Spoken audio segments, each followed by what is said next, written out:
Hello students, आज इस video में हम डिस्कस करने वाले हैं अनबैलेंस्ड प्रॉब्लम का हम इनिशियल फिजिबल सॉल्यूशन कैसे निकालेंगे ट्रांसपोर्टेशन प्रॉब्लम में, और उसका ऑप्टिमम सॉल्यूशन कैसे चेक करेंगे, ऑप्टिमलिटी टेस्ट कैसे करेंगे, वो हम इस वीडियो में डिस्कस करेंगे। तो सबसे पहले ये है हमारी ट्रांसपोर्टेशन प्रॉब्लम, जिसमें ए बी सी हैं warehouse, X Y Z हैं फैक्ट्रीज, ये इनकी कॉस्ट दी हुई है। ये है सप्लाई 10, 80 और 15, और ये है डिमांड 75, 20 और 50। सप्लाई का जो टोटल है वो है 105, और जो हमारी डिमांड है उसका टोटल है 145। तो दोनों में डिफरेंस है। जब ऐसा डिफरेंस होता है तो हमें डमी कॉलम या डमी रो बनानी होती है। अब जब हमारी सप्लाई कम है तो हम बनाएंगे डमी रो, और जब हमारी डिमांड कम होती है तो हम बनाते हैं डमी कॉलम। अब इसमें हम बनाएंगे डमी रो। डमी रो को हम कुछ भी नाम दे सकते हैं, मैंने इसे ओ नाम दिया। जो हमारी है डमी रो, इसको हमने ओ नाम दे दिया। जो डमी रो बनाई जाती है उसमें जो कॉस्ट होती है वो ज़ीरो होती है। जैसे इसमें 3 to 5 इस तरह है, तो इसमें होती है ज़ीरो, वो हम लिख लेंगे। यहाँ पर कितने कम है, 105 और 145 का डिफरेंस है 40, वो हो जाएगी हमारी सप्लाई। इसके बाद हमें क्या करना है, इसके बाद हमें इसे सॉल्व करना है किसी भी मेथड से। अगर हम चाहें तो वैम मेथड से, नॉर्थ वेस्ट कॉर्नर और लीस्ट कॉस्ट में से किसी से भी इसे सॉल्व कर सकते हैं। हम इसको सॉल्व करने वाले हैं वैम मेथड से, क्योंकि वैम मेथड से सॉल्व करने पर हमारा ऑप्टिमम सोल्यूशन जल्दी आ जाता है।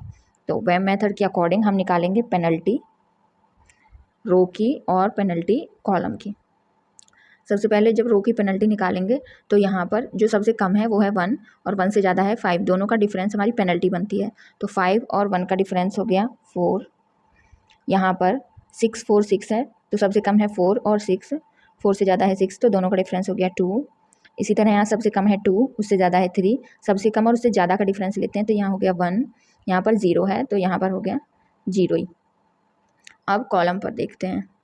कॉलम पर 0 सबसे कम है 0, उससे ज़्यादा है 3, तो डिफरेंस हुआ 3।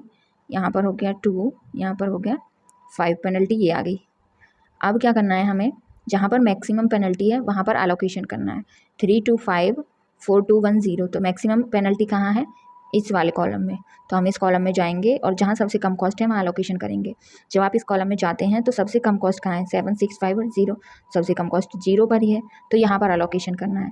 अब 0 के सामने की सप्लाई है 40, 0 के सामने की डिमांड है 50। दोनों में से जो कम हो वो हम अलोकेट कर देते हैं। यहाँ हो गया 40, 40 करने पर ये हो जाता है 0, और यहाँ बचते हैं 10। जैसे ये 0 होता है मतलब हमारा अब डमी कॉलम हमारा ख़त्म हो गया। अब हमें निकालनी है नेक्स्ट पेनल्टी, जिसे हम नाम देंगे P2, और यहाँ पर हम उसे नाम देंगे C2। P2 में आप देखोगे पेनल्टी निकालने पर वही 1 और 5 का डिफरेंस, इस बार 4, 4 और 6 का डिफरेंस 2। सबसे कम और उससे ज़्यादा का डिफरेंस हम देखते हैं, तो यहाँ पर 2 और 3 का डिफरेंस 1। यहाँ पर ये ख़त्म ही हो चुका है इस बार कॉलम। फिर C2 देखते हैं। C2 में आप क्या देखोगे, सबसे कम है अब 3 और उससे ज़्यादा है 5, तो डिफरेंस हुआ 2। सबसे कम है 2, सबसे कम है 1 और उससे ज़्यादा है 2, डिफरेंस हुआ 1। यहाँ पर 7, 6, 5 में सबसे कम है 5 और उससे ज़्यादा है 6, तो डिफरेंस हुआ 1। अब क्या होगा, इसमें सबसे ज़्यादा डिफरेंस कहाँ है, 2, 1, 1, 4, 2, 1, तो 4 सबसे ज़्यादा है। अब हम जाएंगे इस वाली रो में। इस वाली रो में हमें एलोकेशन करना है इन तीनों में से जहाँ सबसे कम कॉस्ट है। सबसे कम कॉस्ट है यहाँ पर 1 के पास। 1 के सामने की सप्लाई है 10, 1 के सामने की डिमांड है 20, तो जो दोनों में से कम हो वो हम एलोकेट कर देते हैं। यहाँ हमने एलोकेट कर दिया 10। अब इसके बाद 10 करने पर यहाँ बचता है 0, और यहाँ बच जाते हैं 10, और इसके साथ ही हमारा एक्स कॉलम भी ख़त्म हो जाता है। अब हम निकालेंगे P3। P3 निकालोगे तो इसमें कुछ नहीं आएगा क्योंकि ये ख़त्म हो गया है। 6, 4, 6 में सबसे कम है 4, उससे ज़्यादा 6, तो पेनल्टी आई 2। 3 to 5 में सबसे कम 2, उससे ज़्यादा 3, तो पेनल्टी आई 1। यहाँ भी कुछ नहीं। अब C3 निकालेंगे। C3 में 3 और 6 का डिफरेंस, 2 और 4 का डिफरेंस, क्योंकि अब यही बचे हैं। 5 और 6 का डिफरेंस 1। आप देखोगे यहाँ पर 3, 2, 1, और यहाँ पर आया है 2 और 1, तो हाईएस्ट पेनल्टी है इस वाले कॉलम में जाएंगे। 3 और 6 में से सब कम है 3, यहाँ पर अलोकेशन करेंगे। अब 3 के सामने की सप्लाई है 15 और 3 के सामने की डिमांड है 75, तो अलोकेशन होगा 15, 15 करने पर ये 0, और यहाँ बच गए अब 60। अब इसके बाद हम पेनल्टीज़ नहीं निकालेंगे, क्यों, क्योंकि अब 15 करने पर ये हो जाएगा कैंसिल, तो सिर्फ एक ही रो बची है। जब एक ही रो या एक ही कॉलम बचे उस तब हमें पेनल्टी नहीं निकालनी है। अब इसमें सबसे कम क्या है 4, तो पहला अलोकेशन होगा यहाँ। 4 के सामने की सप्लाई 80, डिमांड 10, तो 10 कर देंगे। अब बचेगा 70। अब ये 6 है, दोनों में से कहीं भी कर सकते हो। पहले यहाँ करते हैं, तो यहाँ है 60 और यहाँ है 70, तो यहाँ पर एलोकेशन हो गया 60 का, 60 करने पर ये 0, ये पहले ही 0 है। अब 60 जब यहाँ दे दिया, यहाँ बचे 10, अब यहाँ भी 10 है और यहाँ भी 10, वो हमने दे दिया यहाँ। तो बाय वेम मेथड ये हो गया एलोकेशन। तो फर्स्टली इसमें समझने वाली चीज़ क्या थी, जब भी हमारी अनबैलेंस प्रॉब्लम होगी, यानी सप्लाई और डिमांड बराबर नहीं होगी, तो डिमांड और सप्लाई को बराबर करने के लिए हमें एक डमी रो या डमी कॉलम बना, जब सप्लाई कम होती है तो हम बनाते हैं डमी रो, जब डिमांड कम हो तो हम बनाएंगे डमी कॉलम, और उसके बाद सारी प्रोसेस एक नॉर्मल क्वेश्चन की तरह हम पूरी करते हैं। करेंगे हम ऑप्टिमैलिटी टेस्ट। ऑप्टिमैलिटी टेस्ट के लिए आपको क्या करना है, जो भी ऑक्यूपाइड सेल हैं उनकी कॉस्ट लिख लेनी है पहले। ऑक्यूपाइड सेल की कॉस्ट लिखने के बाद हम निकालते हैं यहाँ पर UI, और यहाँ पर हम कैलकुलेट करते हैं VJ। UI होती है रिसेप्शन कॉस्ट और ये VJ होती है डिलीवरी कॉस्ट। ये दोनों मिलकर UI प्लस VJ मिलकर बनाती हैं CIJ। CIJ क्या होती है, ये कॉस्ट जो हमें पहले ही टेबल में दी हुई है, यानी Y से B तक सामान पहुँचाने की कॉस्ट क्या क्या होती है, डिलीवरी कॉस्ट और रिसेप्शन कॉस्ट दोनों मिलकर।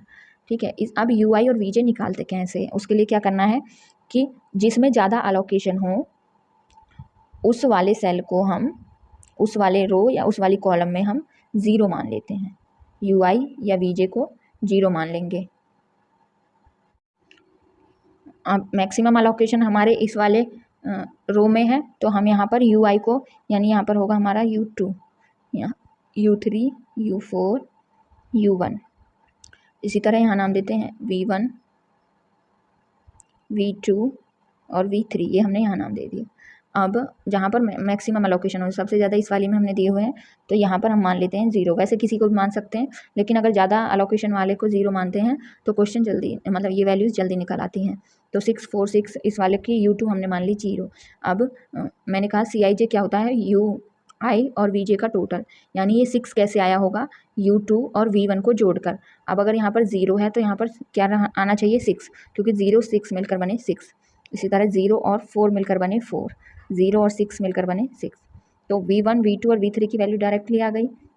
अब यहाँ पर 6 है और यहाँ टोटल है 3, 6 और U3 का टोटल है 3, तो 6 में अगर -3 जोड़ दे तो 3 आ जाएगा। इसी तरह 6 में क्या जोड़ें कि 0 आए, तो 6 -6 मिलकर 0 बनाते हैं। इसी तरह अब यहाँ पर पहुँचे, V2 है 4 और यहाँ पर क्या आना चाहिए कि 4 में क्या जोड़े कि 1 आ जाए, तो 4 में हम जोड़ेंगे -3। इस तरह हमारी सारी UI और VJ आ गई। अब हमें क्या करना है, जो भी हमारे अनऑक्यूपाइड सेल्स हैं उनके लिए भी जो हमने UI VJ निकाले हैं उसके अकॉर्डिंग अपॉर्चुनिटी कॉस्ट निकालेंगे। यहाँ पर लिख लेते हैं हम, opportunity cost of unoccupied sales. कैसे निकालते हैं इसे हम निकालते हैं UI प्लस VJ कर लेते हैं और उसमें से CIJ घटा देते हैं।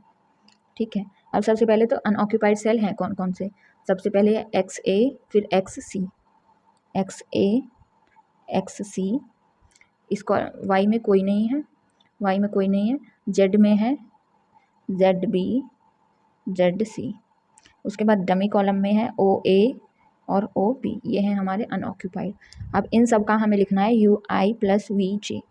XA का, XA इस कॉलम में खड़े हुई है और यहाँ देखिए U1 और V1, U1 लिखिए -3 प्लस V1 क्या है 6। इसी तरह XC के लिए U1 है -3 और V है 6, -3 प्लस 6, इसी तरह करते जाएंगे। ZB के लिए 4n -3, ZC के लिए -3 और 6, OA के लिए 6n -6 और इसके लिए है -6 प्लस 4। इस तरह हमारे सारे UI और VJ। अब इनमें से CIJ घटा देना है, जो इनकी एक्चुअल टेबल में कॉस्ट दी हुई थी वो हम लेस कर देंगे। वो क्या है, वो है 5, 7, 2, 5 और 0 और 0। तो यहाँ पर आएगा आपका 3 - 5 - 2, यहाँ पर होगा 3 - 7 - 4, यहाँ पर हो जाएगा 1 - 2 -1, यहाँ पर होगा -3 प्लस 3 - 5 यानी -2, यहाँ पर हो जाएगा 0 और यहाँ पर आएगा -2। तो इस तरह आप यहाँ देखोगे सारे अपॉर्चुनिटी कॉस्ट जो हैं वो नेगेटिव आए हैं। जब ये नेगेटिव आ जाएं तो आप ये माने कि जो आपका सोल्यूशन है यही ऑप्टिमम सोल्यूशन है क्वेश्चन का। अगर इनमें कोई पॉजिटिव वैल्यू आती तो हम आगे प्रोसेस करके चेंज करते। अब हम निकालेंगे टोटल कॉस्ट। टोटल कॉस्ट निकालने के लिए क्या करना है, जो जो अलोकेशन हमने दी है और जो उसकी कॉस्ट है वो मल्टीप्लाई करते चले जाएंगे। सबसे पहले कॉलम में 10 into 1, 60 into 6, 10 into 4, 10 into 6, 15 into 3 और लास्ट में है 0 पर 40। अब ये सारा हम निकालेंगे, इसके बाद ऐड कर देंगे सभी को, तो ये हमारा आ जाएगा टोटल कॉस्ट। इसका टोटल आएगा आपका 515। इस तरह आप ऑप्टिमलिटी टेस्ट कर सकते हो किसी भी ट्रांसपोर्टेशन प्रॉब्लम के सोल्यूशन का।